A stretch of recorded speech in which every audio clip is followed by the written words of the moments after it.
Welcome to Journaling with Nature, the podcast for those who want to turn curiosity into wonder, a pencil sketch into a rabbit hole of discovery, a moment of stillness into a life full of joy. I'm your host, Bethan Burton.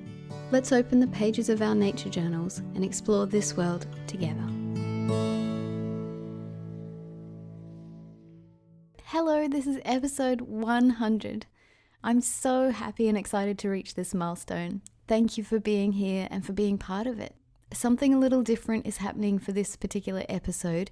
Beth Kelley Gillogly reached out to me and asked whether she could ask the questions I normally have for my guests back to me. I was really humbled that she reached out, and it worked perfectly for the 100th episode. You'll hear Beth introduce herself at the start of our conversation, but she's an incredibly generous, kind-hearted person, and I've had the joy of getting to know her and her inspirational daughter Fiona through the nature journaling community over the last few years. Although we live on opposite sides of the world, we're connected by a shared love of nature and a passion for making a difference by sharing nature journaling with others. So I'm blushing a little to be the one interviewed today, but I'm looking forward to sharing this conversation with you, where we talk about my history and the story behind the Journaling with Nature podcast. Let's listen.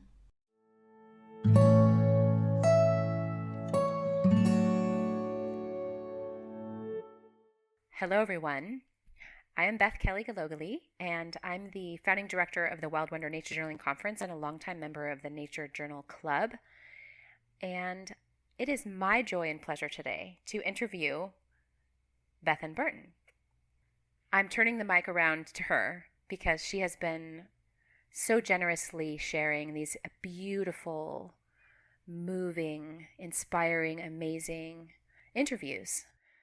So Bethan has been creating this amazing show for 2 years and brought us closer together through this really intimate, beautiful interview format that she offers. And I reached out to her several months ago to say that I really think her community that she's created through this podcast would really love to get to know her better. And I love the questions that she asks in her podcast, and I want to ask them of her. And I said, it doesn't have to be me. If you'd like someone else to interview you, that's fine. I happen to work as a journalist in my other life. I kind of juggle a lot of different jobs, not just Wild Wonder and John Muir Law's things. I have a lot of other things that I do, and I've been a journalist and someone who writes profiles of people for a long time. And so I offered to do that, and I'm very happy that Bethan said yes. So that's why we're here today. I may share a few stories from my life, but I mostly want to shine the audio spotlight on our host. So thank you for agreeing to do this today. Thank you. Do you know what? I was really touched and humbled that you thought to ask to do this, and it's interesting. I love hearing other people's stories. I love listening to stories, and it feels kind of funny to tell my own story, but it's beautiful that you asked, and I'm really humbled by that. And it works out that it's going to be the 100th episode of the show, so that's a big milestone too. That's so exciting. Wow. And for each show, this is one of the things I wanted to ask. Each show, in addition to like their scheduling with the person, like reaching out to them, figuring out when you're going to meet, then there's the recording, then there's the editing and processing and posting. So like, how much time does it take to put together one of these episodes on average? I would say it takes about 8 hours for one episode. Wow. It's hard to know, but depending on the person, I do a lot of pre-research. I love to get to know people before, so that I know the things that they've shared, the things that they love to focus on, also so that I can gear my questions so that I'm not covering too much ground that they've already covered elsewhere if they have done stuff before. So there's a lot of research and reading and getting to know that person before they come on. I would say about 8 hours for an episode, which is, it can be an investment, but it's something that I absolutely love and am totally passionate about. And I have this funny experience where a lot of times when I interview someone, I just feel like I've made a new friend, and it just feels it feels so good at the end just to have connected with someone who is on the same wavelength, and just to riff off these ideas that we all love to talk about. Absolutely. Yeah, that's beautiful. I love that. One of the things I really love about your podcast is how closely and carefully you listen. And I find that, even Terry Gross, who's people in the United States will know her. She's a famous interviewer on National Public Radio, NPR, in the United States. And she's considered one of the best interviewers. A lot of people really respect her as an interviewer. But I've noticed that she has a canned list of questions, and sometimes the person will already have answered that question. Right. And they'll basically say a paragraph and they've answered a question that she then asks. So yes, okay. I can tell, hey, Terry, you actually weren't totally listening just then. It doesn't happen all the time. And Terry Gross, if you're listening to this, I think you're great. but sometimes it seems like maybe you were distracted. I don't know. Yeah. But, and I just never hear you do that. I notice that there are long times during your interviews where you are listening really carefully, and you often go down the path of a rabbit hole with someone that might be far off the path of what you were planning to ask or what you originally asked. But it's just beautiful to see you ask just gentle, small questions, and then the person seems to open up and open up and open up more. And it's just so beautiful. You're a really skilled interviewer, and I just feel so grateful that you've created this amazing archive of all of these community members who love nature and nature journaling, and it's just beautiful. So thank you from everyone, from all of your listeners. I'm certain I'm expressing their gratitude, but thank you so much for your care and your deep listening. I feel like it's a gift just to give someone to do that. So I really want to give that gift to you. Thank you so much. And yeah, it is interesting because I do prepare questions, but I always like to follow the stream of the conversation where it goes, and sometimes it does take a bit of mental shifting because someone will answer something inadvertently that I had planned to ask them, and so in my mind I'm constantly moving and shifting with the conversation. But I love that dance that we do together in conversation, and it's something that it brings a lot of joy, and it's just an honor to talk with people and hear their stories. It really does feel like an honor. Absolutely. I totally agree. Well, let's get started. So you have some questions that you often ask people when they come to your podcast for interviews. And so I asked you for that list, and I'm going to, as I said, turn these questions around to you. I also have some other questions that I came up with as well, things that I'm curious about. But I would love to ask some of those questions of you. So I'm curious about your childhood. What was it like? How was nature part of it? And do you trace your love of nature and your connection to nature back to a certain moment or a certain place or a certain experience in your childhood or a certain person in your childhood that might have been a mentor to you?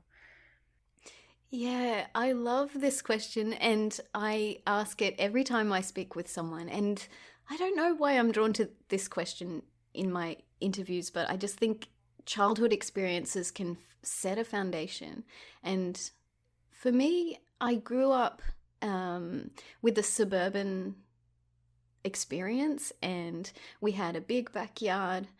It wasn't anything special, but it had a lot of trees there, a lot of wildness, fruit trees, and a lot of spending time in trees. I was a tree climber, and one of my favorite things to do was to climb to the very, very high branches of particular trees that I had in my childhood, and just sway there in the breeze. I was very connected with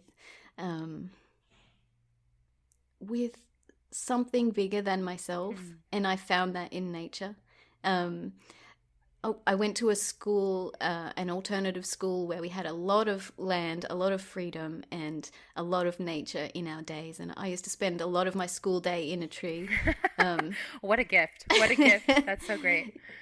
Yeah, the tree at school was a tipuana, and it had these beautiful big branches, and I had my different roots up to the top of the tree, and I would take a book up there and just read in the tree. And I had a special tree in my backyard at home as well, which was a pine, and I had the different branches, and I knew how to sit in the branches of this tree to prop myself up to read. And but there are a couple of things that stand out in my mind because I've been reflecting on this question. And I remember one day my mum made a vegetable garden in the back, and she had all this beautiful soil there, and she gave my sister and I a little patch to plant some flowers, and we sprinkled these flowers there, and I remember them coming up and just being absolutely thrilled by that, you know, that we put the seeds in and there was this flower garden suddenly, and the miracle of that really touched me. And I remember there was in this sort of mixture of flower seeds was snapdragons, and I just thought this whole experience was absolutely magical and moving, and it did something inside me. And another similar experience was for my favorite pine tree that I used to sit in to read in the backyard. I found a seed from this tree, and it was the first time I'd seen how the seed fits into the cone, and I was quite thrilled by this discovery. And I remember planting this seed and then it growing into a little pine seedling, and just like being absolutely blown away by this. I can't remember how old I was, maybe 9, something like that. But this experience of putting seeds into the ground and having them turn into plants was just absolutely moving and thrilling. Oh, that's so exciting. I love it. I love it. And you asked me about a mentor. My dad has always loved nature, and he took us out a lot. And we used to go on trips. We used to go fossicking, and I'm not sure if that word translates into American speak, but fossicking I think is maybe prospecting. So like looking for gold?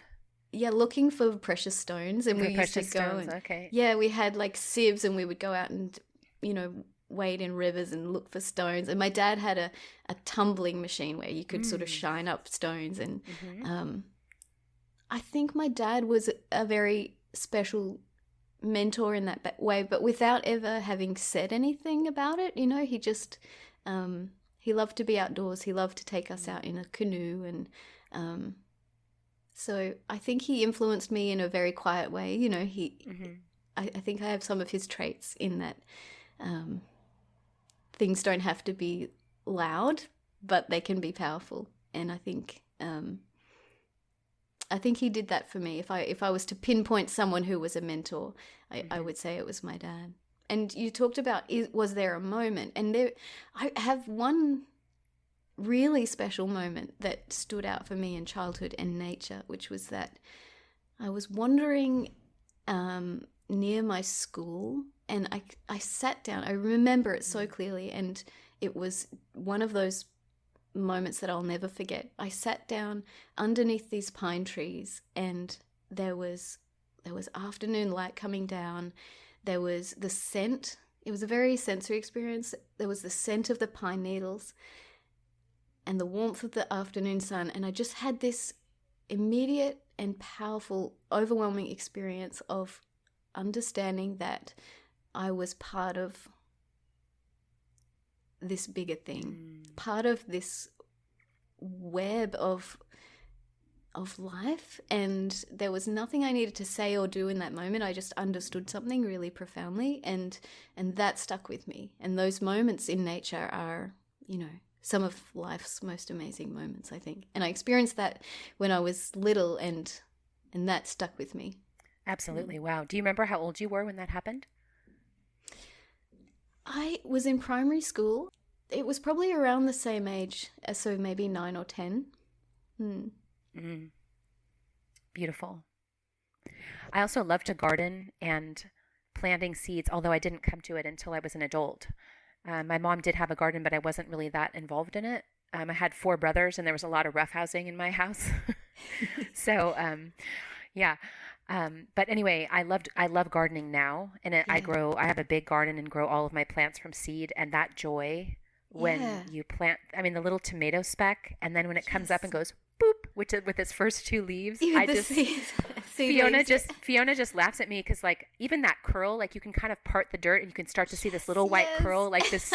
Oh, and I anyway. So I plant them and I bring them. I have this cart. I call it my start cart. And it's like this giant metal rack. And I have a south-facing wall of my house that's made of stucco. And so even on a cooler winter day, that wall gets pretty warm. And so I roll the start cart out into the sun every day, and I roll it back in every night for like 3 months, from like February to May when I plant them. February, March, to April, May. acclimatize them. Well, no, just to give them sun every day. Yeah. And then at the end, I start leaving them out all night when it's warm enough. But that joy of planting things. And then now I go out in my garden, and that tomato plant that was a speck is now like a 12-foot tall, amazing being that gives me incredible tomatoes every day. And it's just... It's out of this one of world, the most beautiful thrills in the world. I absolutely agree. And I've gardened with Fiona her whole life. And at one point she said to me, because I call those my starts, my tomato starts or my pepper starts. I call them my starts. And so one time, she doesn't remember asking this, but one time she said, "Am I your favorite start, Mommy?" Oh, no. I think she was getting maybe a little bit jealous of how much love I was pouring into my starts. It was really cute. And then as she's gotten older and played instruments, our starts live inside at night in the same room where our piano is and her cello is and her flute and all this other stuff. And so as she's gotten older, we play music to our starts in the evenings. We have a lot of music time at night. And so when I give them away to people, I joke that, they've been raised with like, sun, and we've sung to them every night. And so they're like really happy starts. Yeah. But anyway, so I definitely loved your answer about the gardening, because it really truly is such a miracle. It is such a miracle to take this like dry, wrinkled, brown speck and put it in dirt and water it and watch it come to life. I mean, it's truly, in my view, just one of the most joyful things to witness. I completely agree with that. And what a beautiful thing that you had that experience as a child. And it connects you with that cycle, because then whatever it is, say it's your tomatoes, that plant that you put in the ground, that seed that you put in the ground has grown, and then it gives you food that you take into your body. You are part of that. There's no separation between you and nature when you do that, and absolutely. It connects you. Yes, I totally agree. Yeah, what a gift. So that's a beautiful experience you had, and I can really just picture you under the pine trees with the smell and that gift of feeling connected to nature and to all of life. What a beautiful insight to have at such a young age. For years after that, I used to, whenever I would wander under pine trees, if there was needles there, I would gather up a handful of needles and I would put them in a pillowcase, and I would put them under my, I'd sleep next to this so that I could have that scent and remember this moment. Oh, that's beautiful. I love it. So can you tell me a little bit about how you came to nature journaling itself? Like, what was that moment like when you had the idea, or someone gave you the idea, or you saw an example? How did that happen when you thought, wow, I could put my love of art with my love of nature onto the page? Like, how did that come about for you? Yeah. So I've always loved art, and I was always like a passionate environmentalist. Even as a child, even in primary school, I was campaigning and writing to people and, organizing things. And so when I got to university, I wondered, should I study art? Should I study environment? And I chose to study, actually, I started an art degree and I hated it. I'd chosen the wrong thing. It wasn't what I wanted. So I went traveling for a few years and I came home, and then I started studying ecology and conservation biology. That was my undergraduate degree. And I didn't know exactly what I wanted to do. I wanted to be close to nature. But as part of this class, we had to keep field journals, ecological field journals. And that, I think, was my first nature journal. I got to go on a university field trip in my early years at university to the rainforest in Borneo in Brunei. Oh. And that was a magical experience. And one of the things we had to do for this class was keep a field journal. So I was drawing and writing and studying in that book and keeping lists of birds and stuff like that. That was my first official nature journal, I think. We didn't call it a nature journal, but it was certainly a field journal. So in the States, there's a really rigid kind of field journaling, or I shouldn't judge it. That my judgment's coming out, but there are some like more specialized field journaling techniques that have like very rigid requirements about how to do your page and what to put on it. And I was just curious if how your teacher of that class presented the field journal. Was it more open? Like anything you want to write down in here is fine, or did he or she ask you to write or lay out your page in a certain way? Were like drawings encouraged or discouraged, or like, I was just curious how that format was introduced to you. Yeah, that's interesting. He was very open about it. He said, include whatever you want. I think he encouraged us to write the date, which is always important. Sure. But he was very open about it. He said, he gave us some ideas about what we could include, species lists, accounts of what you're doing. He definitely encouraged us to draw, but there was definitely no set structure. But I remember at that time, at university, trying to do the right thing, and I remember trying to be very scientific in my journal, and my feedback from my professor was, he said, great journal, great drawings, da-da-da, but the parts I loved the most were where you wrote about what you thought and felt. And so that was an indication to me about what this can be. It doesn't have to be, you don't have to pretend to be, a perfect scientist in your journal. It can be reflective, and I appreciated his comment on that. Nice. So then after my university studies, I actually got really sick, and this is something that I've spoken about before, but it was definitely like a pivotal or a keystone thing in my life. I was very ill with something that doctors didn't understand at first, and so it just meant long periods at home, isolated, unable to do a lot of things, but I could go outside, and connecting with nature just in my backyard was something really profound and important to sort of anchor me during that time, because chronic illness can be really isolating. It can be really depressing. And I didn't have the strength or energy to see a lot of people, but being in nature, just in my suburban backyard, it meant a lot. It anchored me and it calmed me down. And so at that time, and I'm trying to think like how maybe I was sort of going back to what felt good with these field journals that I'd kept at university. I don't know what intuitively made me start doing this again, but I just knew that I needed to be outside, and maybe it was just the love of art. I was sort of just connecting with that again, and sketching outside just felt so good, and I just started doing that more and more, and then I was gifted a book, and it was a book about keeping a field journal. And this book led me to search for other books, and I came across Claire Walker-Leslie, and I came across John Muir's, and the books made me realize, like, oh yeah, this is exactly like a mind-opening thing. Like, oh yeah, this is a whole thing in itself. And so I started doing that more and more, and just realizing two things, like this is just so powerful in terms of my own experience, becoming calm, staying connected with the world, my own art practice, and the joy that brings me.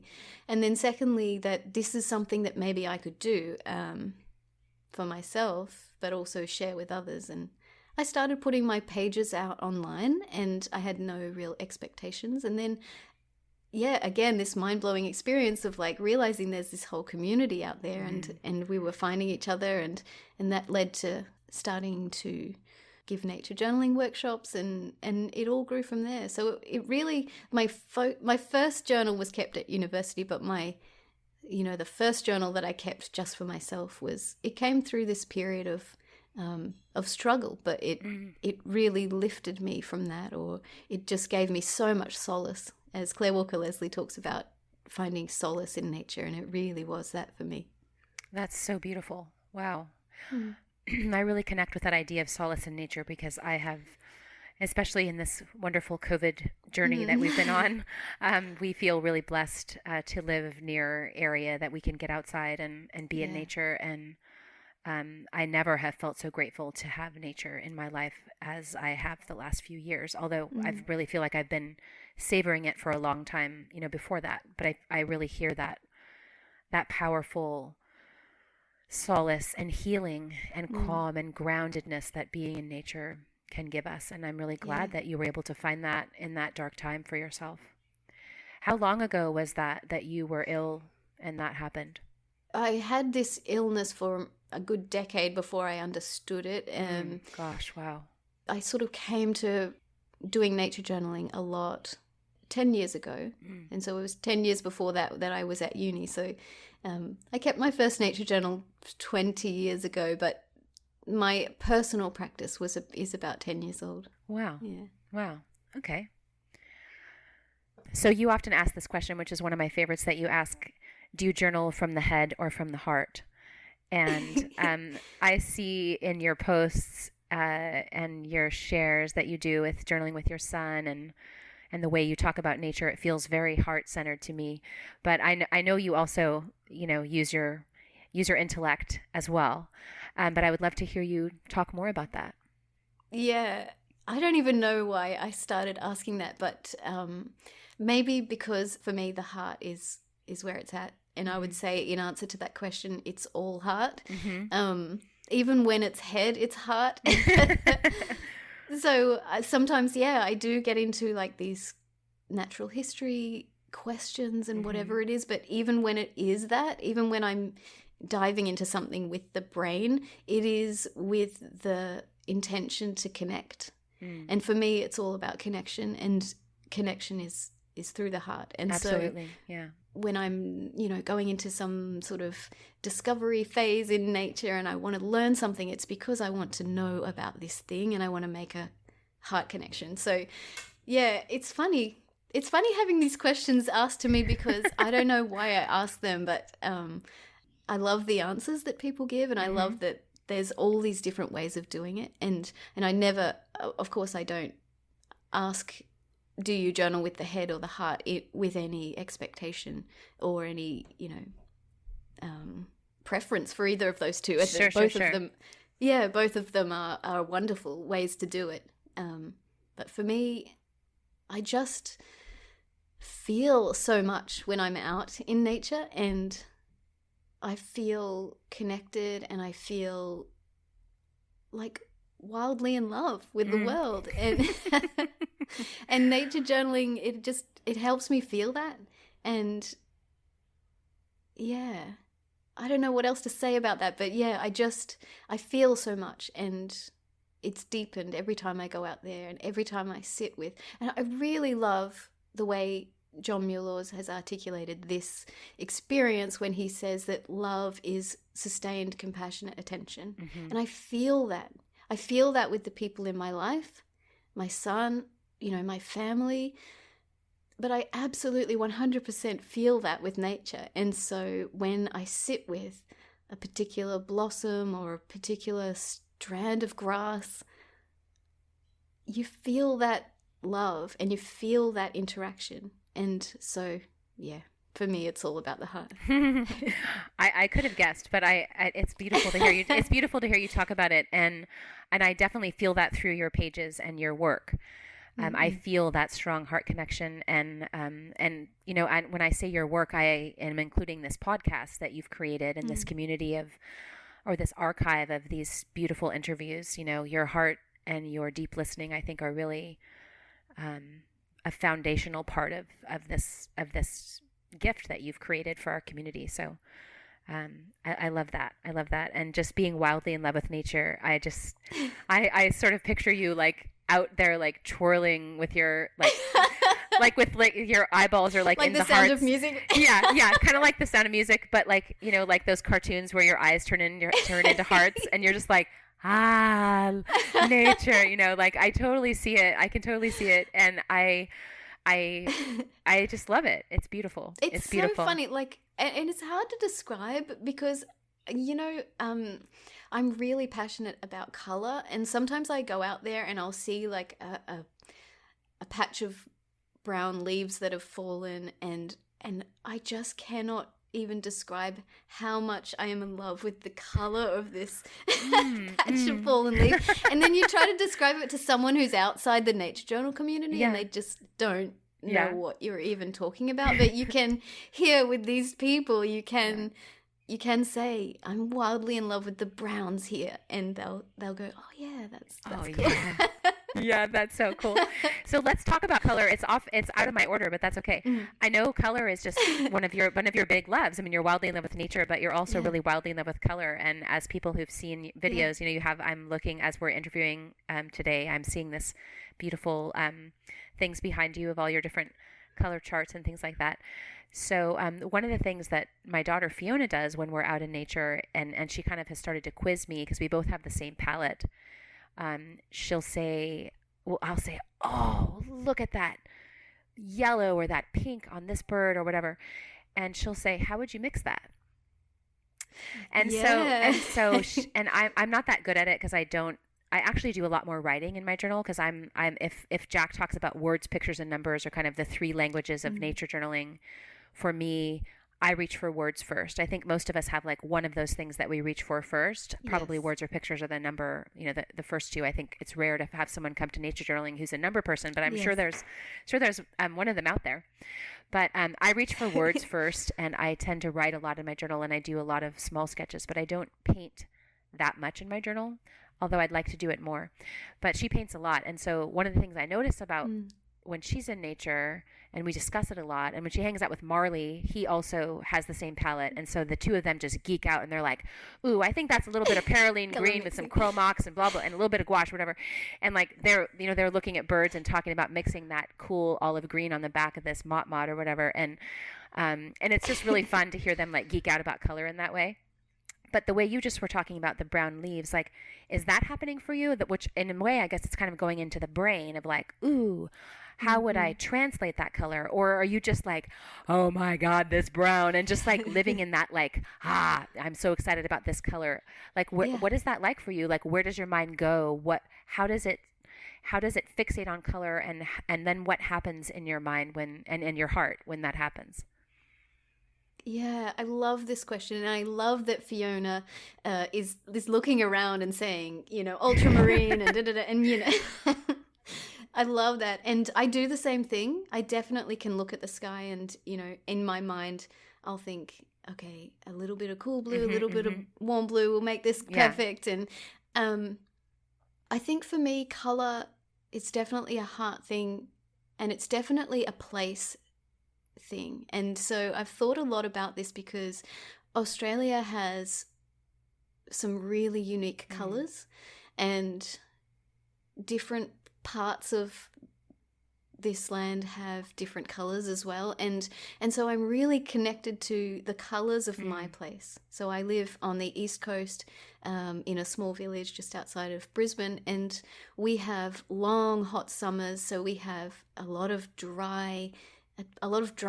We have eucalypts, which have this unique dusky green that's hard to describe, but it's part of me. It's part of who I am, it's part of my life experience, my history. And so these colors just make me feel alive, and they make me feel grounded, and they make me feel at home. And at the moment we are in the middle of winter, and we have a lot of winter flowering wattles. And so wattles are a type of acacia. They have these beautiful yellow blossoms, and the color of the wattles just makes me come alive. So I can do what Fiona does. I can look at that and think I could mix this, this. And I love doing that in my mind. I love doing that as an exercise. It's one of my favorite things to do, is just sit down and color mix everything that I see around me. That's a really wonderful way to connect. But it is also this feeling of being grounded and at home with the colors. And I love that different landscapes have different colors, and different people are connected with different colors. And I spoke with a guest recently, Ali Foxon, who says she is known to choose her holiday destinations because she wants to experience the color of that water or whatever it is. And I think that color can it can move us, and it can ground us, and it can make us feel in our place. And that's what it does for me. Beautiful, beautiful. I love that.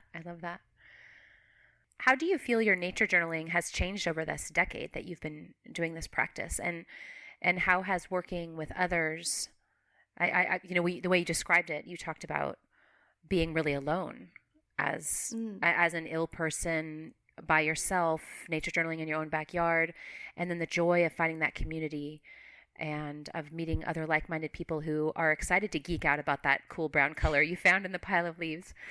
So how do you feel like your nature journaling has changed over time, this decade you've been doing it, and also how has the involvement of other people influenced those changes?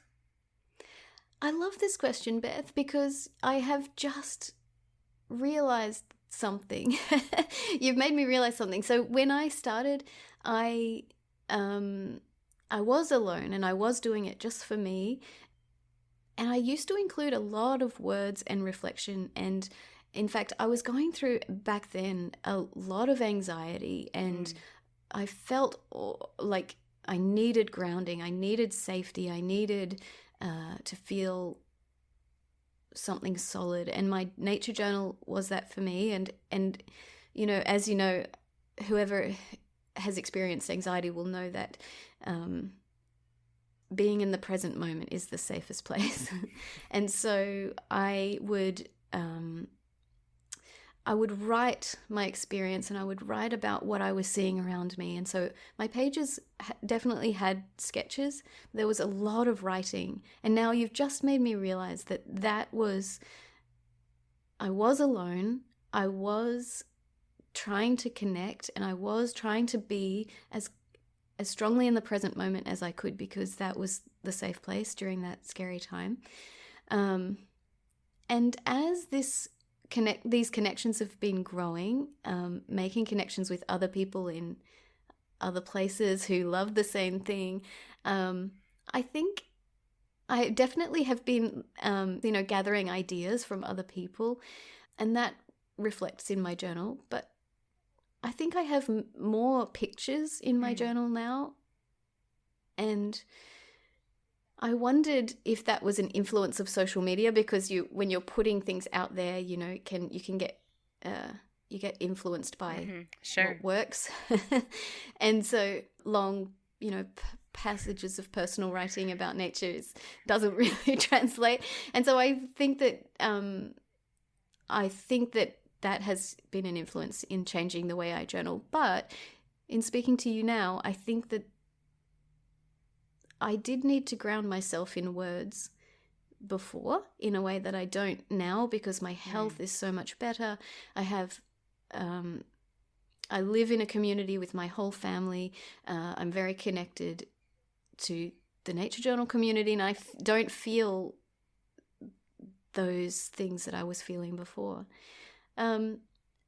So that's an interesting reflection. But another way that it's changed over time is that I think I used to skim from subject to subject. And now over this last little period of time, the last 5 years or so, I'm going deeper with the things that I see very close to home. So my favorite place to nature journal is in my backyard. And so I'm learning about what's here.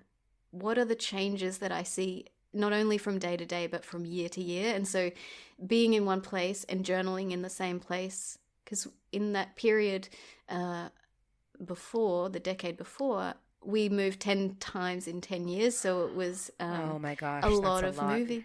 Yeah. And so, but now being in one place, being settled and journaling in the same place for a number of years is making my journal more deep, my experience more deep, instead of flitting from subject to subject, if that makes sense. Beautiful. Yeah, that's beautiful. What a gift to get to do a deep dive into your own little world. And I definitely share that. We do a lot of hiking. there's a couple trails near where we live, and we're fortunate to be able to like walk out our front door and in 30 steps be on a trail system that can go on for miles and miles and miles. And there's a few loops that we do that are kind of like 45-minute walk or maybe an hour and a half walk that go from, that front door and back around on these trails. And we've been doing that for Fiona's whole life. And she's just turned 19 this year. Wow. And so there's such a powerful sense of place coming from that. And we weren't journaling all that time, but we've been journaling together for, I guess, about 5 or 6 years now. Mm-hmm. And even if I don't have my journal, the mentality of journaling, the mindset of journaling causes me to pay more attention to nature, or pay attention to nature in a much more profound way than I used to. And I've always loved nature. I've always loved birds, especially, and flowers. I'm just a total, I go gonzo for flowers. Where we live, there's not a ton of flowers, but our wildflower season is really, there's a couple of weeks where it's just really beautiful. And I like to grow flowers in my garden too. But these trails that we walk, there's just so many memories there. And also this knowledge that I have of there's a certain tree that it has the way the trunk comes down and then the trunk kind of bends, and I call it the kneecap tree because it kind of looks like a person's knee is bending, and then on the top of the kneecap there's a hole.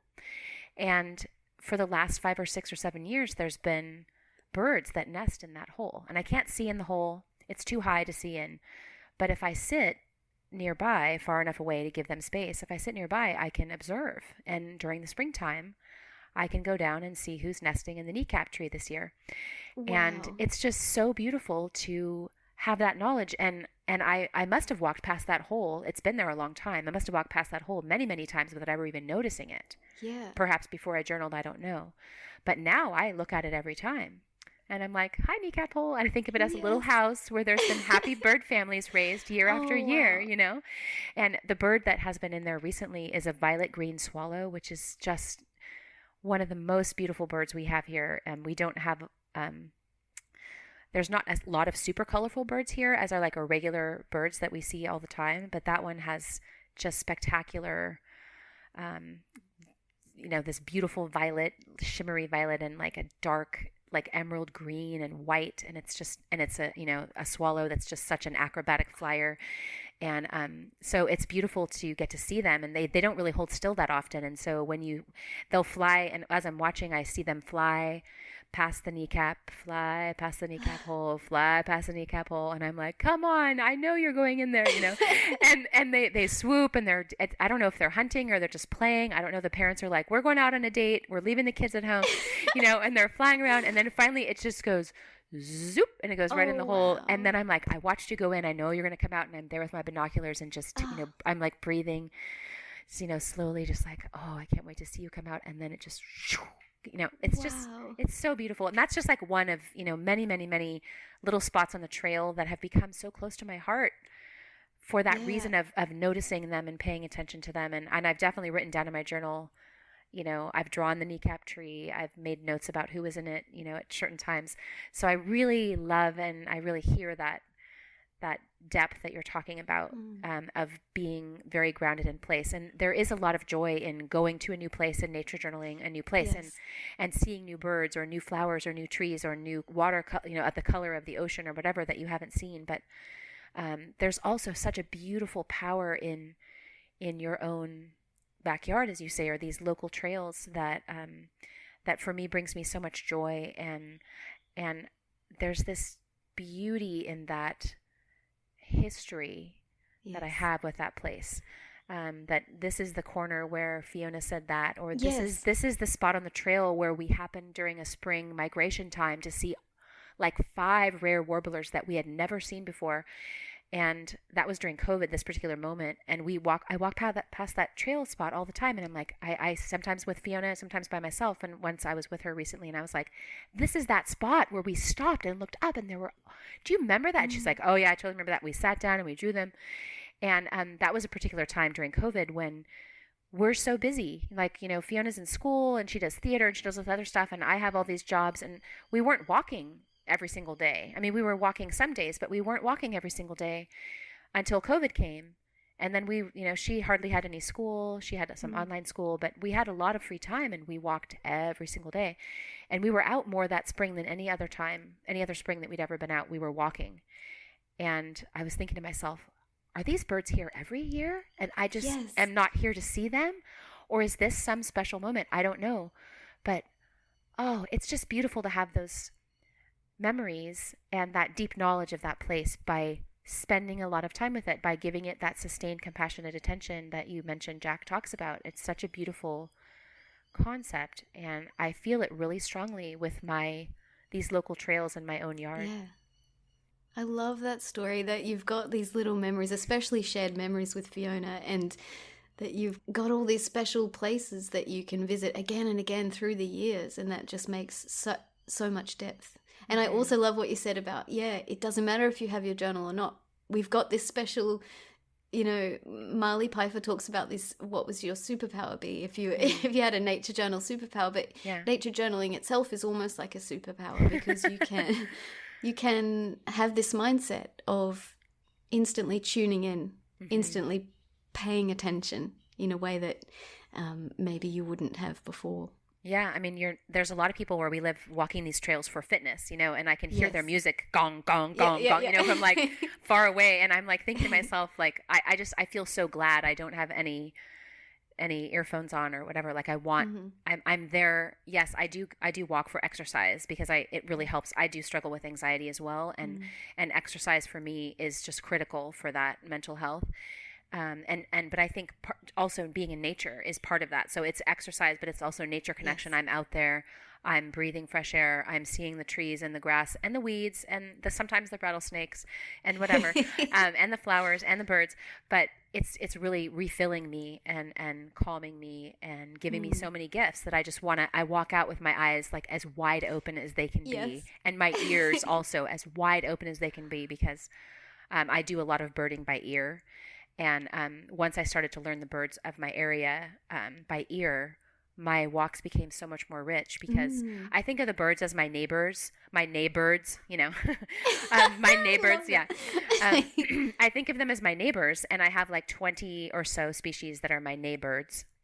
And I sit out on my deck and have my tea every morning or my breakfast out there. And then I take a walk almost every day. And I just love hearing who's here. Because when you're birding by ear, you see, quote unquote, way more birds than you would if you just used your eyes. Because many birds are very secretive. But when you know their calls, for me, it has made my outdoor experience vastly more rich, because I can use my ears to hear what neighbors are around. And it's just so exciting to be able to do that, and to hear who's there. And sometimes if I want to see them, then I know what bird that is and where they're going to be in the canopy, and I can more quickly find it because I know where to look for it and what it's going to look like. It's going to be a red dot, it's going to be a yellow dot, it's going to be a gray dot, So anyway, I just feel like I'm walking out into nature with like my heart as wide open as possible, my ears as wide open as possible, my eyes as wide open as possible, and I'm just like, That's it. Drink it in. Drink it in. Yeah. So it's such a gift. And I feel like nature journaling for me has really helped me understand how to open those things more, how 100%. To see more deeply, how to take in the joy of nature more deeply. And it's beautiful to hear you describe that for your experience as well. Mm-mm. I love that. Thank you for sharing those stories. We both are parents. We both are moms. And as I mentioned, my daughter is just turned 19. She's been interviewed on your show before, if people want to go look that up. She's about to go off to college, like in 24 days. Wow. So my heart is wincing against that pain. And I'm also so full of joy, because this is a moment that I have been preparing for, her whole life. And she's been preparing for her whole life. And one of the things we've been doing together for years is monitoring bird boxes. So we have bluebird boxes, and we've been able to raise, or, just to monitor these boxes. And we have a network of 20 boxes that are on land near our house that we monitor during the nesting season. And so we've been able to, over the last 4 years, been able to get really close up, frequent views of baby birds in the nest. And it's, I was talking earlier about the starts in my garden and how excited I get. And I just I love babies and I love birds. And so, but that metaphor of, they talk about your child leaves and it's the empty nest. But that metaphor is so powerful for me because the parent's job is to get them out of the nest and flying into freedom. That's their job. And so many things with the baby birds, especially, there's a lot of things that can go wrong. And with humans, it's also possible that things go wrong. And so the moment that that bird is able to leave the nest is this really beautiful moment. It's what is supposed to happen. And so I keep coming back to, even though this is an emotional experience and a parenting experience, I keep coming back to this nature metaphor to help me get through it, because it is what is supposed to happen. And it is a beautiful moment. And I want to be present for all the parts of it. For it's going to be painful for me, I know, but it's also beautiful and full of joy. And it's what's supposed to happen. So anyway, so I'm in this moment where my child is much older than yours, and I know that, but I've also spent some time with her over the past 5 years, and we've spent a lot of time in nature. Even before that, we weren't journaling, but we would go on hikes almost every day in her early childhood, from when she was in a sling to when she was in a backpack to when she was walking on her own.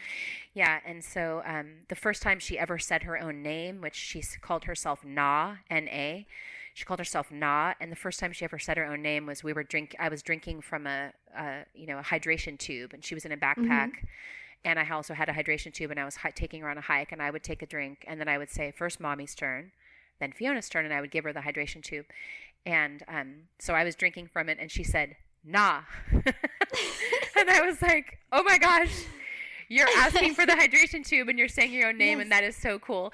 So anyway, even that happened in nature. So I've spent a lot of time with her in nature as a parent, and because you're also a parent, and I've seen a lot of posts about your son and the joy that you share journaling together and being in nature together. I would love to just hear about that experience for you. How has your nature journaling changed and grown as you've been doing it with your son, and what have you learned from him about nature, about yourself, about your journaling? Yeah. Oh my goodness. So I can totally understand your feeling, because I already get sad about my son leaving home, even though he's 5 years old. And I love that you're taking solace in nature through metaphors. I do that all the time, and I talk regularly on this podcast about how nature can help us through hard things, through looking at nature and learning from that. So the idea of the empty nest, and that this is the culmination of your job, as a mum. I love that you're taking that from nature. But yeah, nature journaling with kids is one of the most amazing things ever. And so I waited for my son for a really long time. I couldn't have kids through that period when I was really unwell. And so it took 14 years from the time when I wanted a baby to the time when my son arrived. And so I never take him for granted, and I never forget what an amazing miracle it is that he's here. And so being out in nature and nature journaling with him is just, again, something I just cannot ever forget the preciousness of that experience. And so when he was a baby, as a mum, you're always looking for ways to occupy your little one, and being outside was something that always calmed and focused him, and he was always happy outside. And we would spend most of the day outside, and I would take a rug out and put it on the lawn and just bring out some watercolor paints. And as soon as he was old enough to hold a paintbrush, he was out there painting in nature. And of course he wasn't painting what he saw, because that was beyond, he couldn't do that yet. But he was painting outdoors, and we have a lot of chickens, and the chickens would come around and see what we were doing. I love it. I love this picture. Yeah. And we would just talk about what we were seeing. And, as a parent, you just talk to your child long before they can speak back. But then when he did start speaking, he would tell me the names of birds. Some of the, names of local birds were some of his first words, and just that interaction. And I really believe that with young children, really young children, the discussion with a grown-up, with a caregiver, is nature journaling, because you are writing that stuff into their nervous system, into their hearts, into their minds, and so when you're discussing, oh, here's a butcher bird, here's a noisy miner, whatever it is, that's their way of doing it before they can write and draw. That's so beautiful. I hadn't thought about that before. And I know a lot of parents, spend a lot of time like, this is a phone, this is a pen, but we also do that, those of us who love nature and who are out in nature with our children, like I also was with Fiona. I definitely was doing a lot of that. And so that's a really beautiful way to think about it, that you're interpreting for them, and you're helping to give them the language and the imagery for how to understand nature. Yeah, and you can be really specific. You don't have to say, look, there's a flower. You can say, look, there's a wattle, or there's a, you can be specific, and they take that stuff in. And in whatever way that you will never understand, it becomes part of them. Right. And so we've been doing that since he was born. Well, we've been outdoors since he was born, but since he could sit and hold a paintbrush, we've been painting outside together.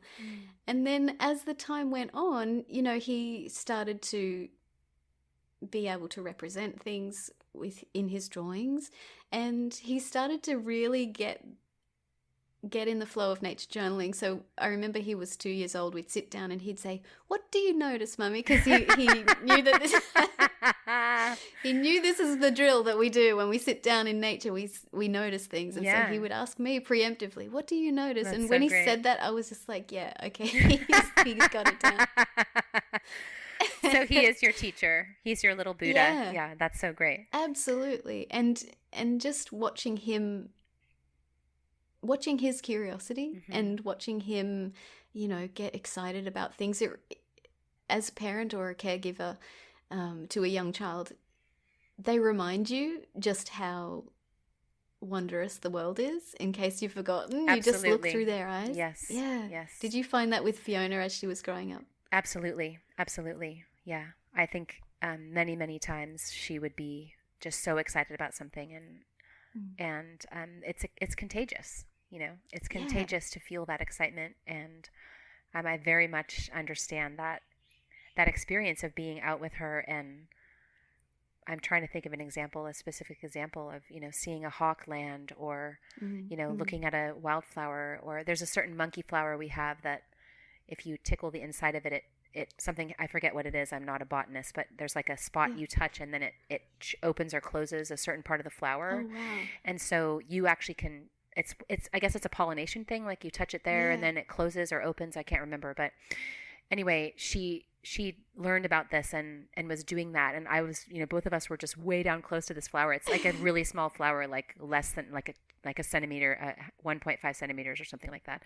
And we're like super close up to it and tickling it. Oh, it did that little thing, like, I don't know. It's just really fun to see that, to share it, not only to like, share it. not only like seeing it through their eyes, like I'm not excited, she's excited, but like both of us like, look what happens when this, when we do this. And, and also in my garden, we've spent a lot of time gardening together and harvesting things in the garden.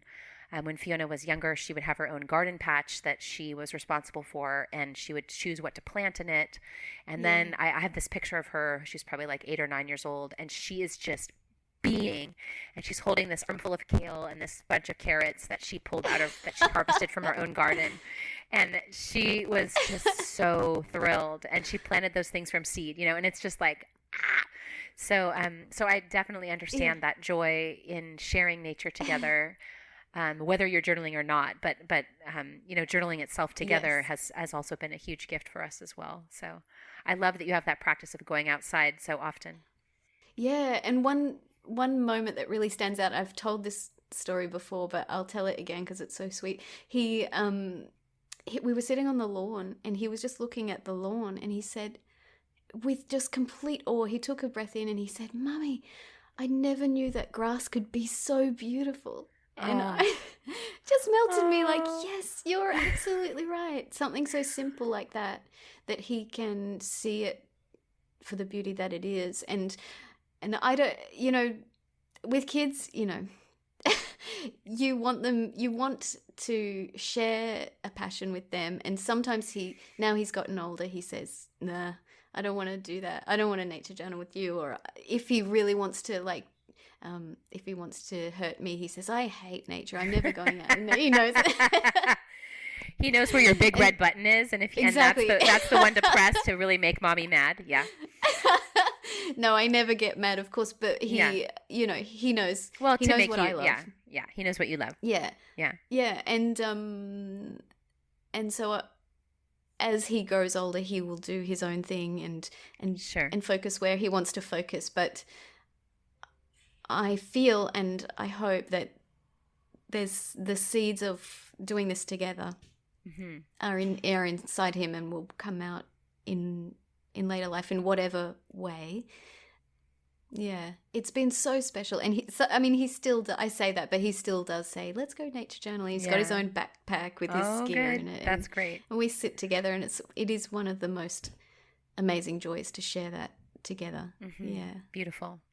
As a parent myself, I'm very extroverted. I feel like I've calmed down over the course of my life, but I'm super extroverted. And when I had a child, I was like, "Okay, I'm going to play with you." Like, I was like in her face and like, so like, and then the donkey, now like, we're going to do this. Yes. And I was like, I love to plan things and organize things and whatever. And so I was just like, wow. Yeah.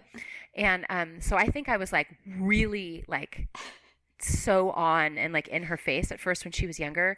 And I thought I was going to have an extroverted child because I'm extroverted and, why shouldn't my daughter be exactly like me? Well, she's very introverted actually. And they are their own people. They are their own people, yeah. And she really likes quiet and she really likes solitude. And so one of the things that helped me discover that was our whole journey with Waldorf education, which is really also aligned with art and nature, are really important parts of that educational philosophy. And I feel so, so grateful that I discovered Waldorf education when she was 1 year old. We went to a parent-child class, and I started to learn about what Waldorf education was. And I guess I learned about it before she was born, actually, but I think I took her to her first parent-child class. Yeah, I think she was 2. I want to say 2. And I saw her in this environment, this natural environment. They had a garden and they had a sandbox and they had an indoor play kitchen and all these beautiful toys. And I was really used to being with her at home and like, now we're going to play. Mommy's going to move the donkey or whatever, And watching her play by herself and in her imagination create all of these, whether she was speaking them out loud, which she did often, she would often narrate what she was imagining out loud because she's just kind of a storyteller. Her whole life has been really based in stories. And whether she was saying it out loud or not, but she was in her own world. And I for the first time stepped back and I was like, wow, I need to not be so in her face and like organizing and orchestrating all of this stuff. I need to let her, I can create experiences for her, but I need to step back and let her have them. Yeah. As opposed to like guiding her so closely through them somehow, which is sort of, I don't know. I had never been a parent before. And my upbringing was in a family of 5 children where my mom was very busy. Both of my parents worked. My dad was a doctor and my mom wasn't spending a lot of individual time with me doing anything. So it could be that my response to that parenting was to go in the opposite direction. But I had this really strong, profound realization that I needed to step back and I needed to be quiet, which for me was sometimes a challenge.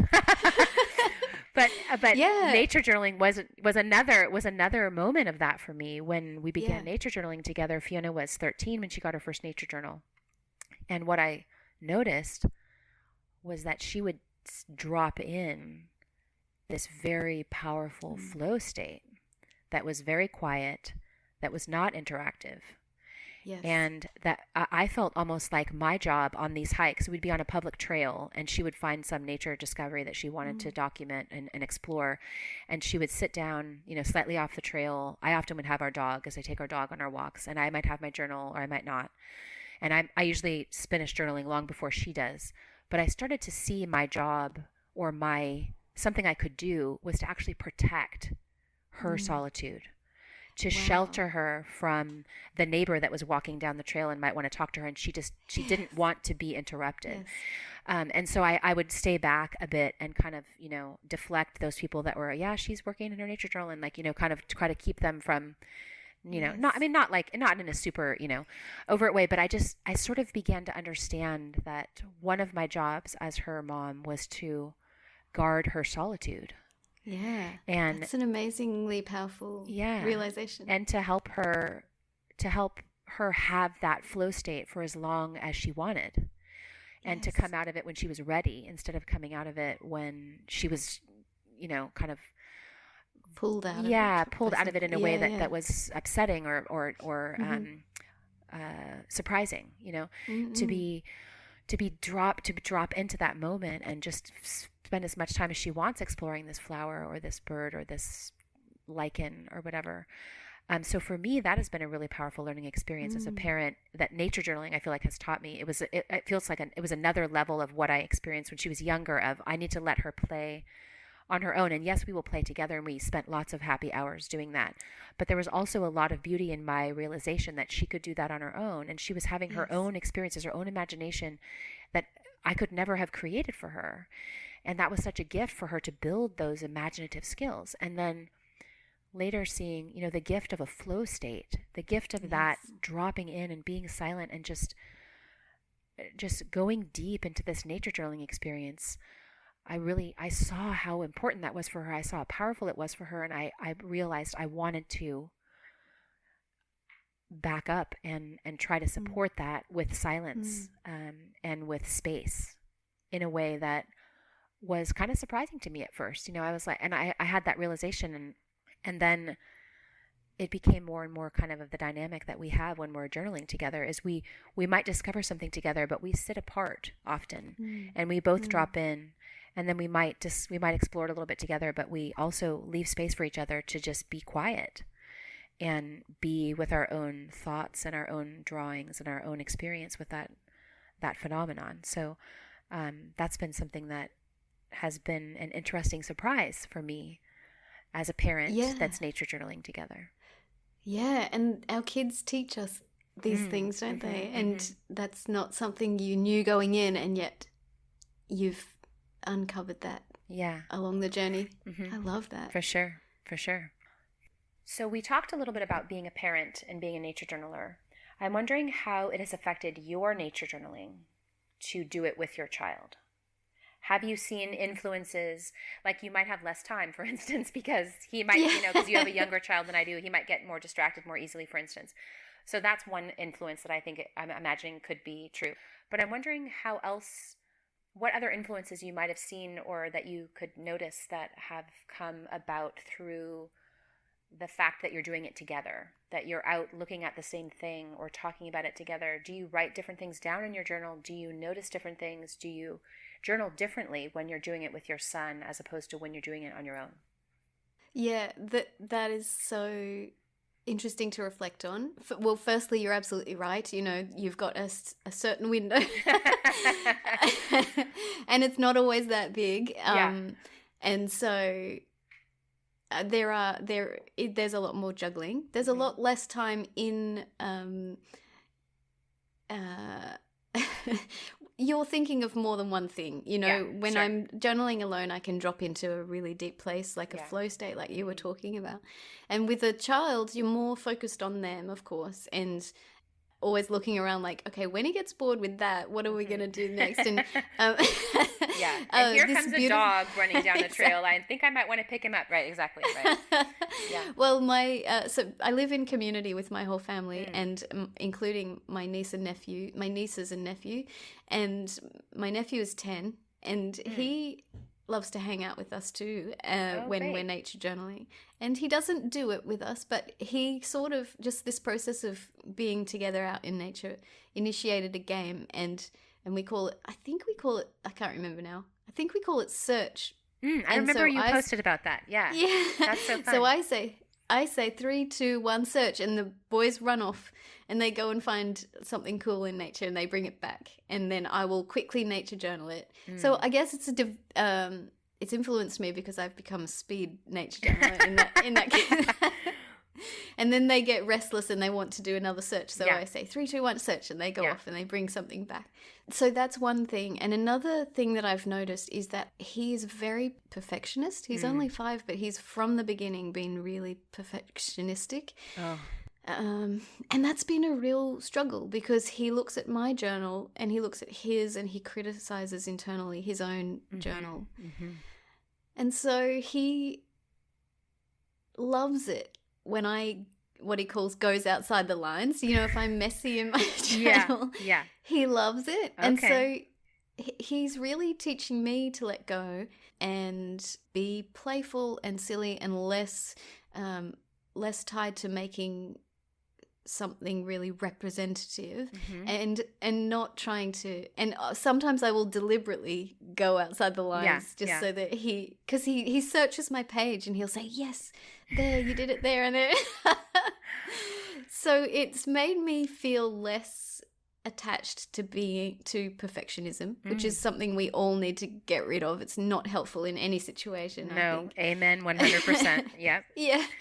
And so he's teaching me that. And so we do play a lot in our journals. And in fact, we do a lot of blind contour drawings. Great. He loves it. And it makes, it's something he can do. We're on the same page with it. Yes, you're on equal footing. Yeah, exactly. Your drawings both look really goofy at the end. Yeah. Exactly. Yeah. And so we do a lot of that. And he helps me stay relaxed.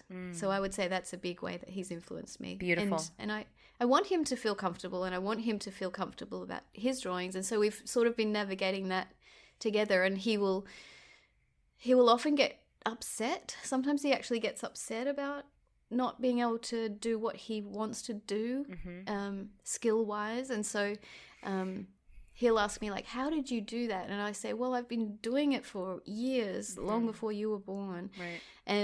But that's not satisfying to him, and he wants so he'll say, like, but what? And I often check in and say, like, what is it about mine that you want to do on yours? And I remember one time he talked about wanting to do, he liked that I had included all the veins on this leaf. So I said, well, have a look at your leaf and see how you could do that on your page. And he did. And he was really proud of, like, stepping over that hurdle, and he was really happy with this drawing. So there's always this balance, a lot of play, and then but he also wants to develop his drawing skill. And so we go there too, in a gentle way. Yeah. Beautiful. Oh, I love that. I love the idea that he's helping you be less of a perfectionist and more relaxed yourself. That's really lovely. Because in some ways, I think people can imagine, and even you described at the beginning of talking about, nature journaling with your son, that, it can be,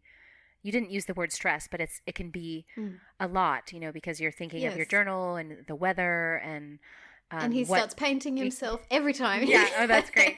Yeah. And like what he might need to do next. And so you can't focus in the same way as you do when you're on your own, which all parents understand. We're constantly, if we're with our child, we are thinking about our child. And even when we're not with our child, we're often thinking about our child. Yes. But when we're with them, we're trying to, especially when they're younger, we're making sure they're safe, making sure they're happy. Are they warm enough? Do they have enough to eat? Do they need a nap? Or do they need water? Yes. So there's a lot of distractions. So it's beautiful that you also find peace somewhere in there, that you find joy and play together. Oh, yeah. So that's just lovely. Because, I can hear, too, that, he wants to learn how to draw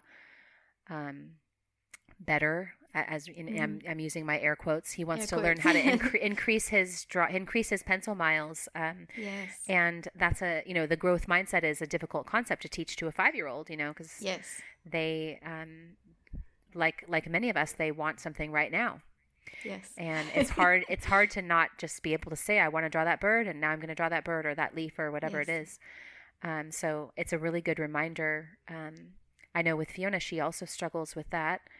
And she's been so blessed to have Jack as a really close mentor for a lot of her time nature journaling. And he has been reminding her about the pencil miles, and the idea of the growth mindset, and that, you can become better if you practice, that you're in charge of how much better you get at drawing, because all you have to do is practice, period. That's it.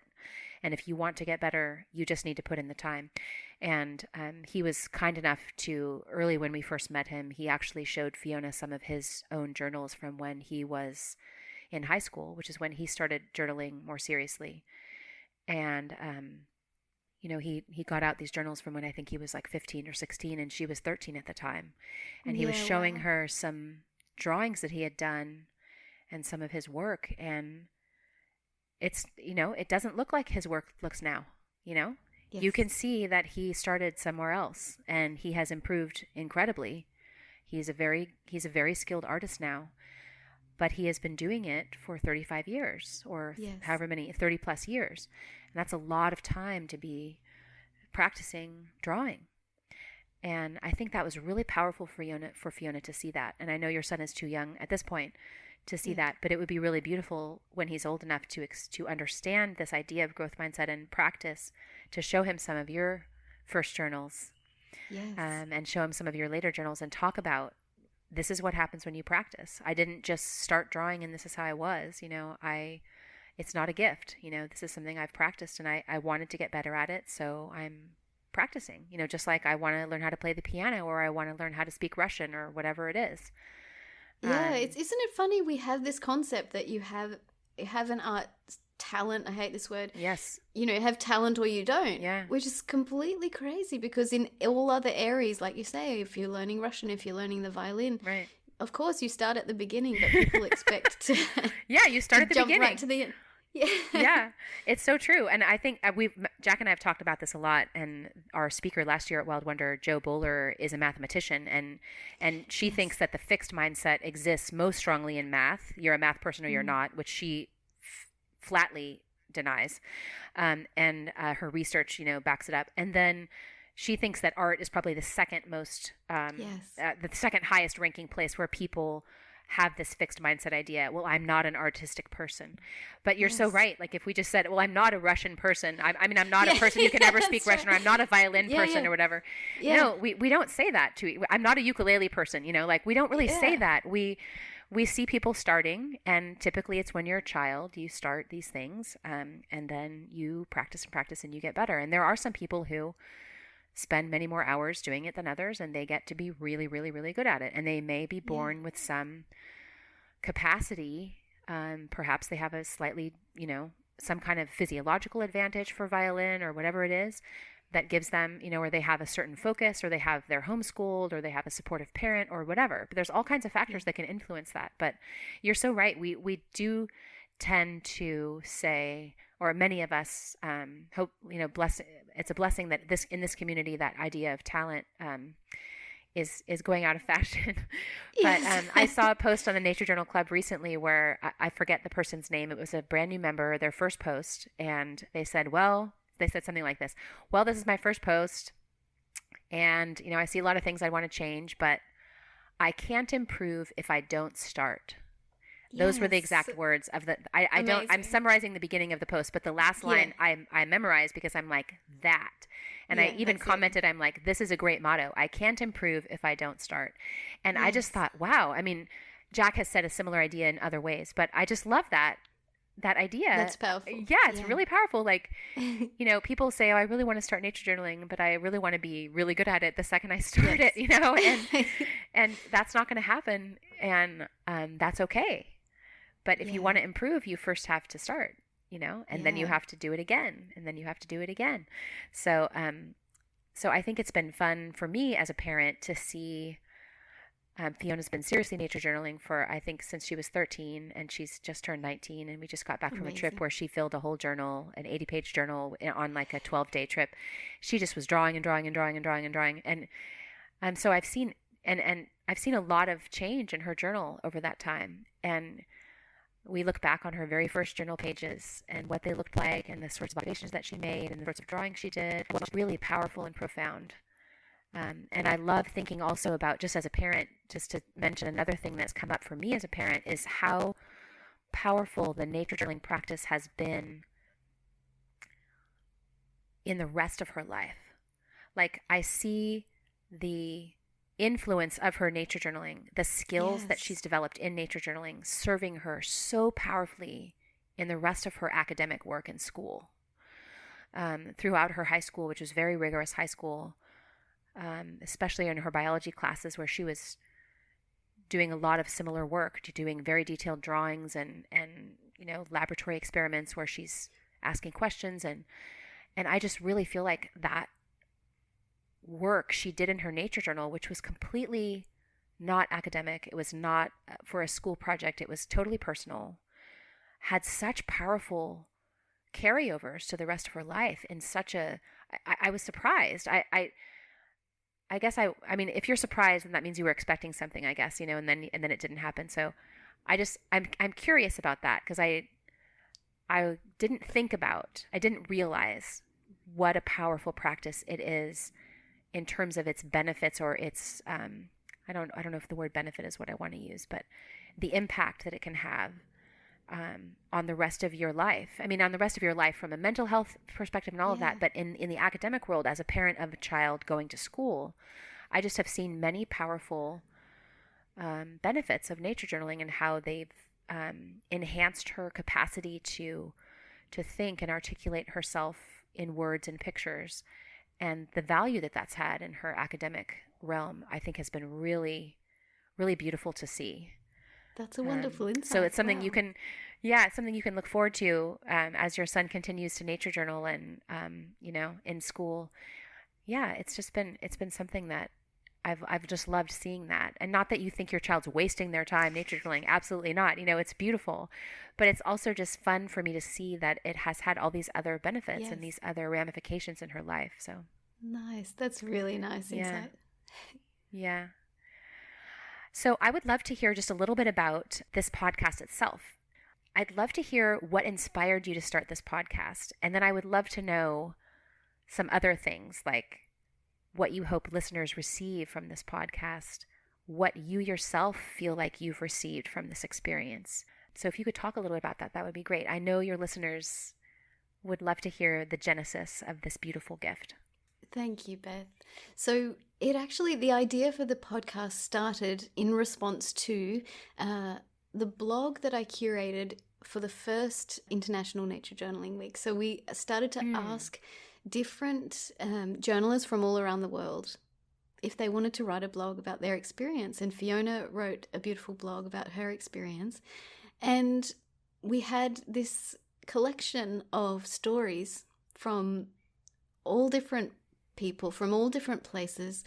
And it was amazing to see that everyone does it differently. We have this practice, this nature journaling practice, and yet everyone approaches it in their own way for their own reasons, and everyone's story is so unique. And I just got this little blog-sized, window into somebody's story, and I wanted to know more, because everybody's story is so interesting and so unique. So it was out of that, I just had this idea, I want to know more about these stories, and how do I do that? And so it just came into my mind to start the podcast. And of course, I had no idea about podcasting. How do I do that? I don't know. Our first port of call is always just do a search about it, and there's all these different layers and elements that you have to learn. And so I took a course on it, which was very, very satisfying, and I learned a lot. And the course says that if you follow these steps, at the end of this course you'll have a podcast. And I just could not even fathom that, because that seemed like crazy. But I did, and I step by step through all the steps in this course, and then at the end there was this podcast. And I remember in the beginning I was so nervous, because I am introverted. I am not someone to stand up and be in the spotlight, and yet I wanted to help facilitate the telling of these stories. So I was terrified. The first interview was with a dear friend, Jules Wolford, who helped me create International Nature Journaling Week, and even though she was a dear friend already, I was terrified to do that. But once I got into the swing of it, I realized this is something actually that comes that feels very natural. And so that's how it started. And then some people have asked me before, like, will you run out of guests? But I just find that you ask anybody their story and you've got, that they open the door to this wonderful tale. And so I don't think I'll ever run out of guests for as long as I want to keep doing this project, because I've realized that it's all about the stories. And I just love listening to stories. I've always been the person who wants to go through in detail through your travel photos, people come home from travel and often, no one really wants to look at their travel photos, but I love I love sitting with people and going through their travel photos and hearing the stories about this one and that one and so it just comes really naturally to listen to stories. So for me, that is the big joy, just hearing the stories. And what I hope to put out there is connecting people in this community, Beth. This community is just so full of love and goodness and kindness. And I hope with the podcast that I sort of increase the networks in this community. So by sharing these stories, I'm helping others be known by each other, if that makes sense, making links and networks between people. And what I hope the listeners receive is that this way of experiencing the world, this quiet, open way of connecting with the world, it's something that others do. Sometimes when you're out there, you can love nature, you can love nature journaling, but when you're hooked into this network, when you're hooked into the knowledge that there are other people who feel and think the way you do, it can be really a lovely, powerful thing. So I hope, maybe just the listeners realize that there's a network of people out there who love what you love, and you can be part of it, you can be connected. And also that all stories are important, it's all stories are unique and all stories are worth listening to. That's what comes out of it for me. That's so beautiful. And as I said at the beginning of this conversation, I just feel so grateful for your deep listening when I listen to your podcast. I really feel that presence you offer the other person. And I think the podcast format, being just audio, forces us to, for the listener, I feel like it's a more intimate experience than watching a video, because I feel like videos, it can be distracting, it can be just, just watching someone's face while they talk. There's an intimacy that also provides, but I feel like it's kind of like when we close our eyes, we can when we're tasting a really delicious food and we want to really focus on it, we close our eyes. Or if we want to really listen carefully, we close our eyes. And so I feel like closing down that visual sense, which for us in this society is so primary. Yes. And so forward in most experiences with social media and our phones and our world, I feel like it's just a really visual world. Yes. And so in terms of advertising and marketing and all of that.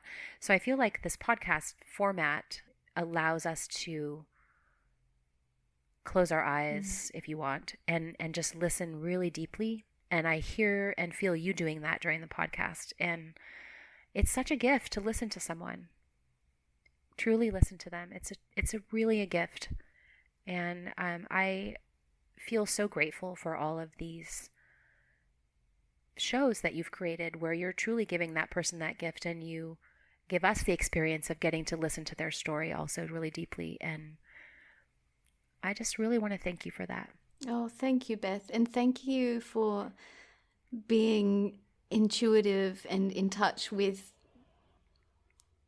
this experience enough that you reached out to me and wanted to listen to my story. That's really touching and humbling. So thank you. You're so welcome. I'm so glad to get to listen to it. And we've talked before about, I really want to get together and give you a big hug and have tea. Yeah. And have tea and learn even more about each other, because I would love that. So I hope we can do that someday. Absolutely. It will happen. We'll make it happen.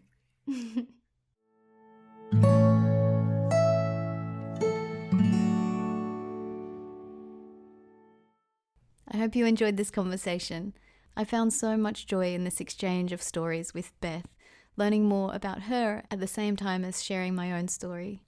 This nature journaling community is such a loving, supportive space, and I'm grateful to Beth for this conversation, and of course, to you for listening today. It's you, the listener, who's the reason that this podcast exists. In fact, as well as celebrating our 100th episode together, we're also reaching another wonderful milestone this week, which is 100,000 downloads. It blows my mind to think that the podcast episodes have been downloaded 100,000 times. I want to take this moment, of course, to send a special thank you out to the Patreon supporters of the podcast. Patreon is a platform where people who enjoy this content can pledge as little as $1 per month, and that support means that I can continue with this project into the future. As a special little treat for Patreon supporters, there's a bonus recording which has 2 extra questions that Beth asked me about creating the podcast. The questions are, what was the most surprising part of this podcast experience, and what was the scariest part? If you're already a Patreon supporter, this bonus recording will be available to listen to right away. If you'd like to become a Patreon supporter, you can click on the link in the show notes for this episode and sign up, and you'll also have access to this little bonus. Either way, I'm very grateful that you're here and that you listening today has contributed to our 100,000 download milestone. Another exciting thing to mention is that the Wild Wonder Nature Journaling Conference is coming up super soon, September 14th to 18th. I'm excited to be presenting a workshop called Using Simple Lines to Capture Our World. It's going to be a class about the most simple and versatile tool that we have, which is the line. We'll be playing with different techniques for using line to represent the things we see around us. I'm going to leave the link in the show notes for this episode to the website of John Muirlaws, where you can register to join the conference live or purchase a video pass to watch all the workshops and events after the conference finishes. So, once again, thank you so much for listening. See you next week.